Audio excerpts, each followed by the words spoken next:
izlagan o'z suhbatiga arjumand etmas. Meni istar kishining suhbatin ko'nglim pisand etmas. Ne bahra topqamen andin ki mendin istagay bahra. Shu ulkum bahraye andin tilar men bahramand etmas. Ne tayxuru pari bazmin ki qatlim yo hayotimga ayon ul zahr chashm aylab nihon bu nosh xand etmas.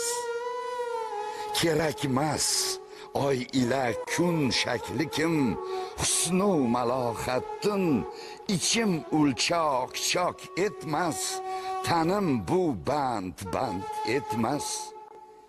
Kerak o'z chobuki qotil vashi majnun shiorim kim buzuq ko'nglimdin o'zga yerda javloni samand etmas. Ko'ngil uz charx zolidin fribin yemakim oxir ajal sarrishtasiydin o'zga bo'ynunga kamand etmas. Uloy o'tluq yuzun ochsa navoyi tegmasin deb ko'z muhabbat tuhmidin o'zga ulut uzra spand etmas. Jahon ahlini hayratga solgan ulug' mutafakkir Alisher Navoiy asarlari barcha davrlarda bo'lgani kabi bizni davrimizda ham kitobxonlar diqqatini o'ziga jalb qilib kelmoqda. Asrlar osha o'qilib kelayotgan bu noyob durdonalarni bugungi kun kishisi uchun zarurati nimada? Nima uchun bugungi kitobxon Alisher Navoiy hayoti va ijodiga, ulug' shaxsiyatiga qayta murojaat qilyapti degan savollar tug'ilishi tabiiy holdir. Men o'ylaymanki, Alisher Navoiyni avvalo kitobxonlar diqqatini tortadigan jihatlardan biri bu Alisher Navoiy asarlarining hayotga yaqinligidir. Ulug' mutafakkir, ulug' insonparvarlik g'oyalarini ilgari surar ekan, avvalo inson va uning hayoti, bugungi kun muammolari, jamiyat, tabiat, ilohiyot va boshqa bir qator masalalarni qalamga oladiki, bu masalalarda biz bugungi kishimizni ma'naviy olamini, axloqiy pokligini, o'ziga xos qirralarini ko'rishimiz tabiiydir. Alisher Navoiydan bizga g'oyatda katta meros qolgan va bu merosning ichida albatta lirik devonlari bilan bir qatorda xamsa asarlari, ilmiy va nasriy asarlari, publitsistik xarakterdagi asarlari, tarixiy asarlari alohida ajralib turadi. Va Alisher Navoiyning eng katta xizmatlaridan biri o'zbek tilini jozibasini, latofatini, butun go'zalligini olam ahliga namoyon eta oldi.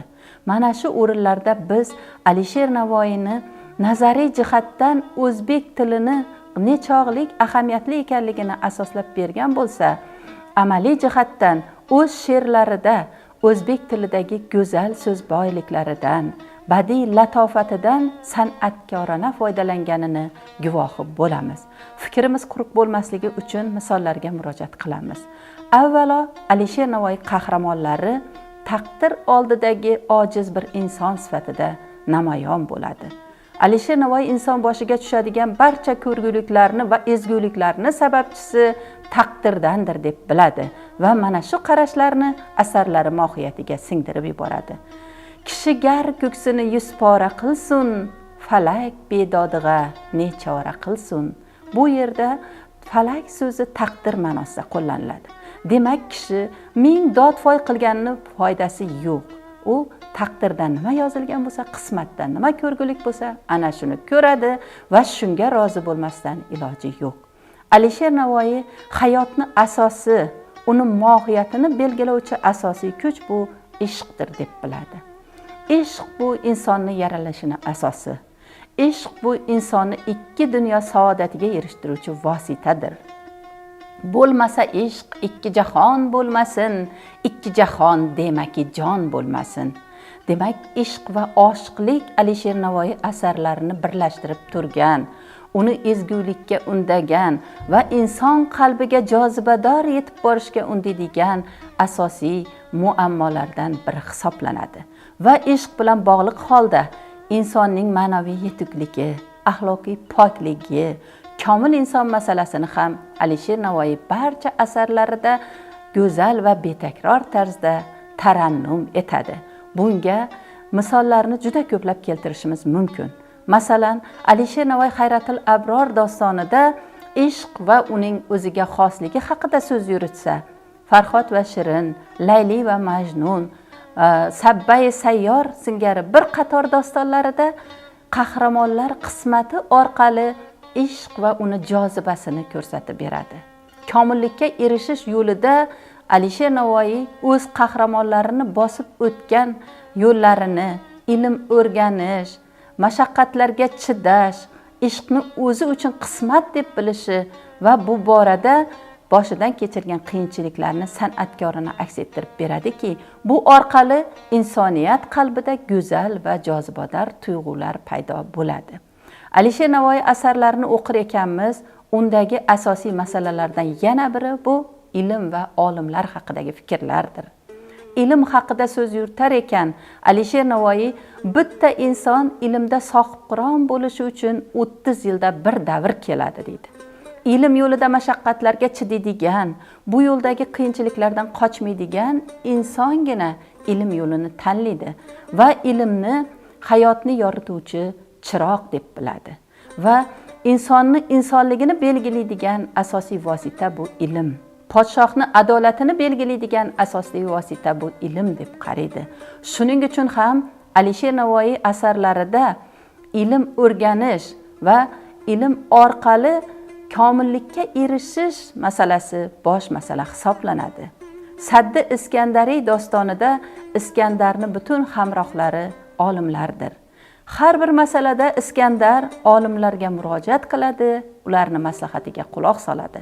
Shuning uchun ham Iskandar barpo etgan davlat mukammal va adolatli davlat bo'ldi degan g'oyalarni ilgari suradi. Alisher Navoiy ilm haqida so'z yuritar ekan, ilmni mansab uchun, boylik uchun, obro' uchun egallashni noto'g'ri deb biladi. Har qanday ilm jamiyatga va insonga xizmat qilishi, insonni ezgulikka chorlashi, hayotimizni farovon qilishi lozim degan g'oyalarni ilgari suradiki, bunda biz Alisher Navoiyni ilm ahliga, olimlarga bo'lgan samimiy tuyg'ularini ko'rishimiz mumkin. Masalan, Alisher Navoiy Mahbubul Qulub dostonida yozadi: ilmni kim vositayu joh etar, o'zini-yu xalqini gumrah etar. Ilmni kim mansab uchun, obro' uchun, boylik uchun egallar ekan, u nafaqat o'zini, balki xalqni ham zalolatga boshlaydi. Shuning uchun ham ilm egallagan kishi barcha qiyinchiliklarga tayyor turishi va bu ilmni xalq, el, mamlakat manfaati yo'lida xizmat qildirishi lozim deb biladi. Alisher Navoiy asarlarini o'qir ekanmiz, uni cheksiz vatanparvar ekanligiga yana bir karra ishonch hosil qilamiz. Va mana shu vatanparvarlik tuyg'ularini, elsevarlik tuyg'ularini kitobxonlar qalbiga jo qilishni istaymiz. Shuning uchun ham biz Alisher Navoiyni vatanparvarlik ruhidagi el uchun, millat uchun fidoyi bo'lish tuyg'ularini bugungi kun kishisiga, bugungi kun yoshlariga ibrat qilib ko'rsatishimiz mumkin.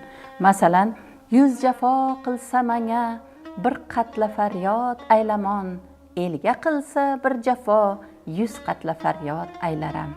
Bunda Alisher Navoiy o'ziga kelayotgan yuzlab jafolarga bir martayam oh faryod qilmasligini, elga kelayotgan bitta jafodan 100 martalab dard faryod chekishini bildiradi.